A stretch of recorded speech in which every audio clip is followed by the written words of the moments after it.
તો ફાઇનલી ડાયરો જો તમે આવતા વ્લોગમાં જોયું એવી રીતે આપણે દ્વારકા ગયા હતા. ત્રીજો દિવસ હતો દ્વારકાની અંદર. દ્વારકા, બેટ દ્વારકા, આપણે નાગેશ્વર, શિવરાજપુર બીચ ને બધે જઈએ એવા. હવે આપણે જઈએ છીએ જુનાગઢ બાજુ. બન્યા રહીજો વ્લોગમાં છેલ્લે સુધી. હવે આપણે એક બીજી જગ્યાએ પણ જવાના છીએ, તમને આગળ વ્લોગમાં બતાવશું. કન્ટિન્યુ રહેજો વ્લોગમાં. તો ડાયરો આપણે હર્ષદ પૂગી ગયા છીએ. તો જો હર્ષદી માતાજીના દર્શન કરવા જઈએ છીએ.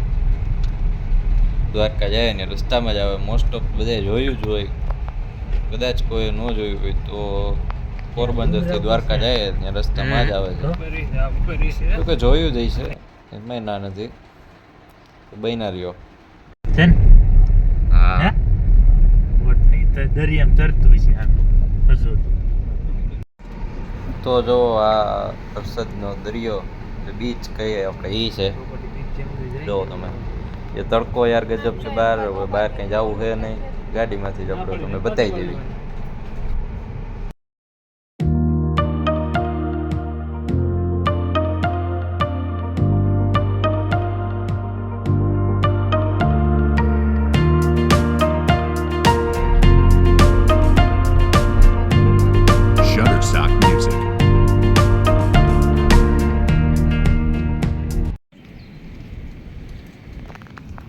જોઈ શકો છો તમે હર્ષિદ દરિયો કેમ છે. જુઓ સામે કેવું બોર્ડ આવેલી આવે દેખાતી.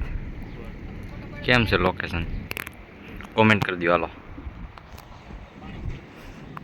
જો આમ પુલ છે આપણે, હાઈવે. અમે જુઓ તમે ઘૂઘવાટા મારે દરિયો.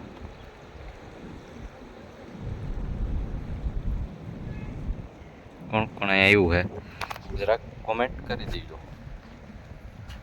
મસ્ત ફોટો બોટો ક્લિક કરી લેવી. હવે પછી આગળ શું છે શું નહીં તમને બધું જણાવી.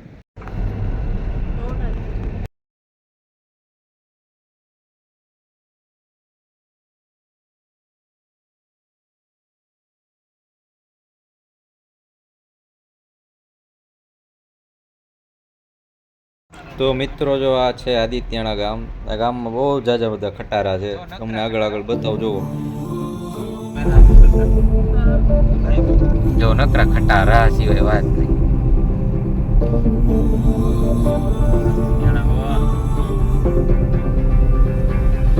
આખા ગામમાં ઘર દીઠ એક ખટારો તો હશે જ. એક ખટારો વધારે હશે, પણ આપણે એક ખટારો તો હશે જ આખા ગામમાં, એક વ્યક્તિમાં. શેરીયું જો વાં અંદર 2-4 ધોવાય હે. લેલન વાળા ને સારી કમાણી થઈ ગઈ છે.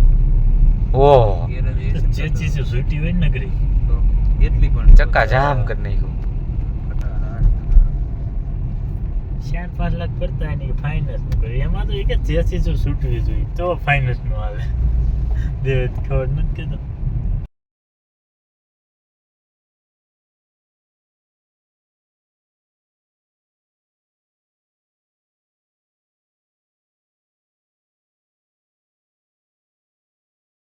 અત્યારે જો આપણે આવી ગયા છીએ જાંબુવંતીની ગુફાએ. આપણે તમે પહેલી વાર આવ્યા છીએ, રસ્તામાં આ બોર્ડ જોયું, જાય અંદર હું છે તપાસ કરીએ, બધું જોઈએ. હા જો લગભગ બરડો, આ બરડો ડુંગર છે. જો તમે, મેં તમને હમણાં બતાવ્યું હોય એ આ ડુંગર બરડો ડુંગર છે. આને બહુ જો આમ વિશાળ જગ્યામાં બહુ મોટો ડુંગર છે. જો તો આ ઝાડવામાં ત્યાં પેપા હે. જો કોઈ ખાધા હોય તો કોમેન્ટ કરી દેજો. જો તમે આપણે જાય ધીમે ધીમે અંદર ગુફાની અંદર. એ તો ભૂલભુલૈયા જેવું છે. જો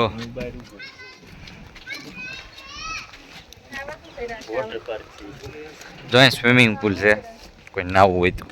પાણી નથી એવું હે? બહુ પાણી હે? પાણી છે બહુ વધારે આમાં, કારણ કે કોક દિવસ તમે આવો ને તો ધ્યાન રાખજો કે આમાં ડૂબી જઈશું. હા જો તમે કડે પાણી આવે પગમાં. જો તમે જો આ બાજુ બગીચો જેવું છે. આ તમને ગુફા બાજુ જાય, હાલો બતાવું. જો તમે અહીંયા ઘડિયાળ રૂમ લખ્યું અંદર જો ઘડિયાળું હે નકરી જો તમે છે ને કેટલી ઘડિયાળું આ માનતા હે જો તમે રૂમમાં ઘડિયાળું હાસીને અવાજ આવે છે જો આ જૂનવાણી ઘડિયાળ જો તમે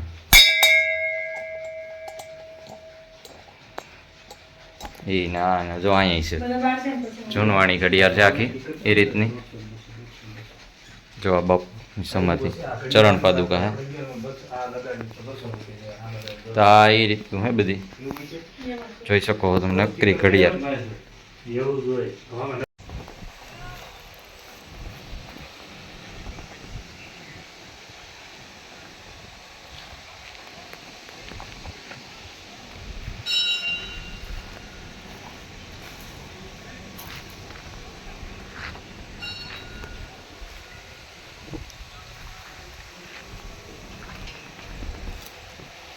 જો તો અહીંયા તો કુવા જેવું કંઈક લાગે જો ઊંડું છે એમ તો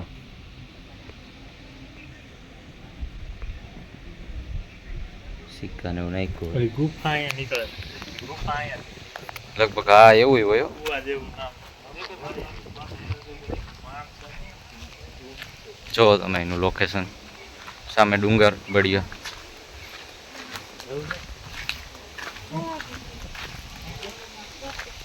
મારું નામ કાનજીભાઈ જીવાભાઈ વકીલ ગુફાની જાંબુવંતની ગુફા કહેવાય છે. આ ગુફાની અંદર 27 દિવસ કૃષ્ણ ભગવાનને જાંબુવંતનું યુદ્ધ ચાલેલું. કૃષ્ણ ભગવાન ઉપર જે મણી ચોરીનો આરોપ આવેલો એ મણી અહીં જાંબુવંત આગળ હોય છે. પછી ભગવાન કૃષ્ણ જાંબુવંતને કહે છે કે ભાઈ આ મણી મારો છે, મારી માથે ચોરીનો આરોપ છે, મને આપો. તો જાંબુવંત કહે છે કે આપું એક શરત, તમે જો મારી કન્યા જાંબુવંતની સાથે લગ્ન કરો તો હું કન્યાદાનમાં આ મણી આપું. પછી કૃષ્ણ ભગવાને જાંબુવંતી સાથે આ ગુફાની અંદર લગ્ન કર્યા. એ પછી જાંબુવંતે મણી અર્પણ કરેલો, કન્યાદાનમાં એ મણી અર્પણ કરેલો. અંદર 2 ગુફા બીજી છે. એક બંધ ગુફા છે એ જાય છે જુનાગઢ, એક જાય છે બેટ દ્વારિકા. બેટ દ્વારિકા તમે ગયા હોય તો દાંડી હનુમાન મંદિર છે, ત્યાં નીકળે છે. તો ભગવાન લગ્ન કરીને એ જ રસ્તે જાંબુવંતી સાથે જતા હોય છે. તો રસ્તામાં એને નરકાસુર નામનો રાક્ષસ મળે છે. કૃષ્ણ ભગવાનને કહું હું તમને આ જગ્યાએથી ના જવા દઉં, આ જગ્યા મારી છે. પછી કૃષ્ણ ભગવાન એ રાક્ષસનો વધ કરે છે અને એ રાક્ષસે 16,100 કન્યાઓને કેદ કરેલી હોય છે. તો એ બધીને ભગવાન છોડાવે છે અને બધીને પટરાણી તરીકે સ્વીકારે છે. કારણ કે સતયુગમાં એટલો ટાઈમ દીકરી બહાર રહે તો એના મા બાપ કે સમાજ એનો સ્વીકાર કરે. પછી 16,100 કન્યાઓ મળીને ભગવાનને કહે છે કે તમે જ અમને ઉદ્ધાર કરો, નહીં તો અમારે મરવું પડે. ભાઈ 16,100 કન્યાઓને કૃષ્ણ ભગવાન અપનાવે છે. બીજા નંબરમાં અંદર જેટલી શિવલિંગો છે એ બધી સ્વયંભૂ છે. જ્યાં પાણીના ટીપા પડે છે ત્યાં સ્વયંભૂ શિવલિંગો છે. અંદર જે માટી છે, માટી ગમે ગુફાની અંદર તમે ત્યાંથી લઈને હાથમાં આમ ઘસો, લાઇટમાં રાખો એટલે સોના જેવી ચમકશે. કારણ કે સામંતક મણી હતો, એની પૂજા કરવાથી ડેઈલીનો 8 ભાગ સોનું આપતો. તો એના પ્રકાશથી અંદરની માટી પણ સોના જેવી થઈ જાય. पूरा रास्ता अंधेरा है क्या? હા અંધેરા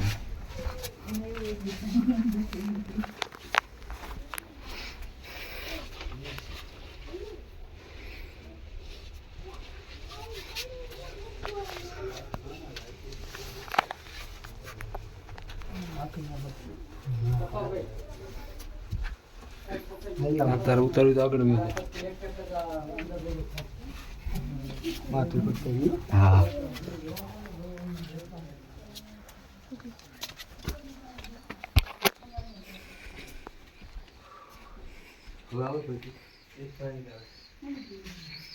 જુઓ તમે શિવલિંગ છે ભોળાનાથની.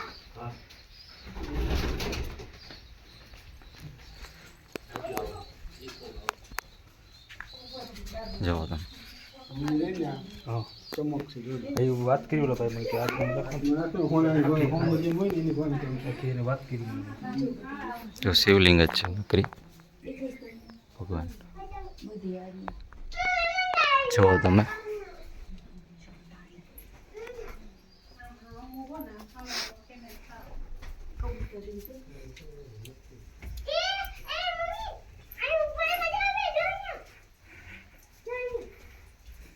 પાણી પડે છે હા જો આ પાણી પડે છે આખી ગુફામાં બધે ઉપર હા ઉપર બધેથી પાણી જ પડે આ શિવલિંગ એના છે પાણીના ટીપા પડ્યા ને હા એના શિવલિંગ છે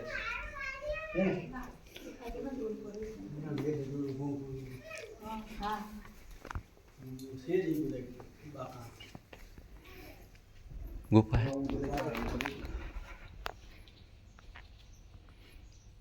જો આ રીતનું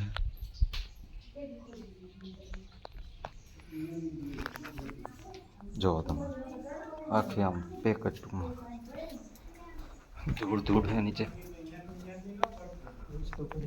જો તમે શિવલિંગ છે ભોળાનાથની જો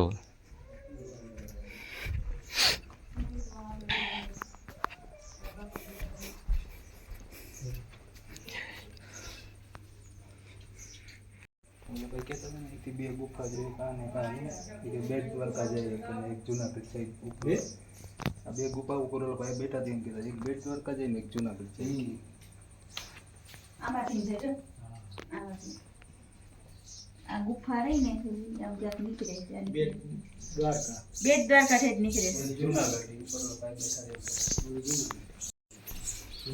રહ્યા મોટું બધું જો તમે આ જે ગુફા છે એ બેટ દ્વારકા જાય છે ને આ બાજુ જુનાગઢ જો તમે એ રીતની બે ગુફાઓ છે સીધી બેટ દ્વારકા નીકળે પહેલાના જમાનામાં તો એવું જ હતું ગુફાને ને આ જુનાગઢ ત્યાં તો લાઈટો નથી ને નકર તો નહીં પબ્લિક જાય જો જો ઉપર અંધારું છે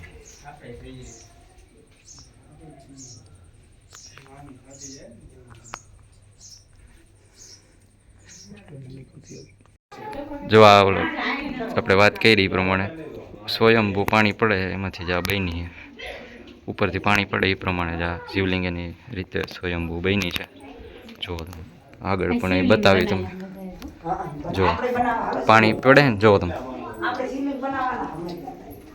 આ બધી તમને આપણે શિવલિંગ બતાવો બધું એ રીતનું જ છે જો કોક આવી રીતની બનેલી છે બહુ ચમત્કાર કહેવાય આ ટૂંકમાં આ રીતનો સેફ જોવો તમે જોવો તમે ઉપર આમ તમને રોડ હે જો કેમ છે જૂનું વાળી બધું આખી ગુફા ટાઈપ જ ટૂંકમાં ગુફા જ છે હા જો આ પાણી સીધું શિવલિંગમાં છે પડે અભિષેક થતો હોય ને હા જોવો તમે આની માથે પાણી ડબકે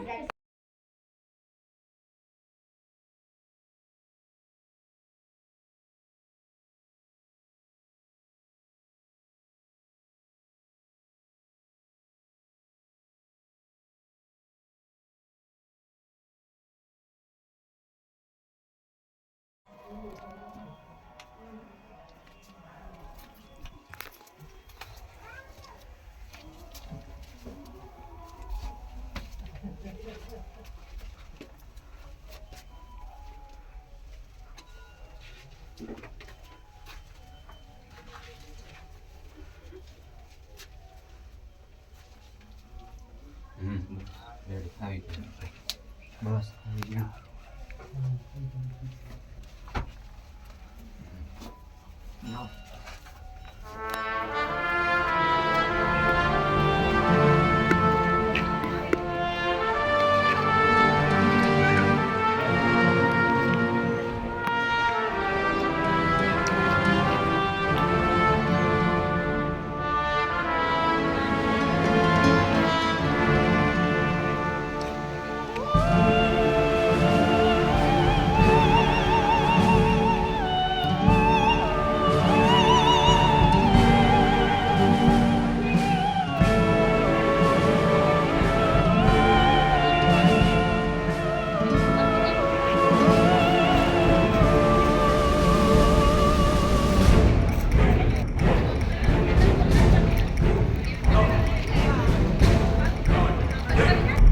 હવે તો જો જુનાગઢ કૂકુ આવ્યા છે થાકી ગયા હતા હવે બોલો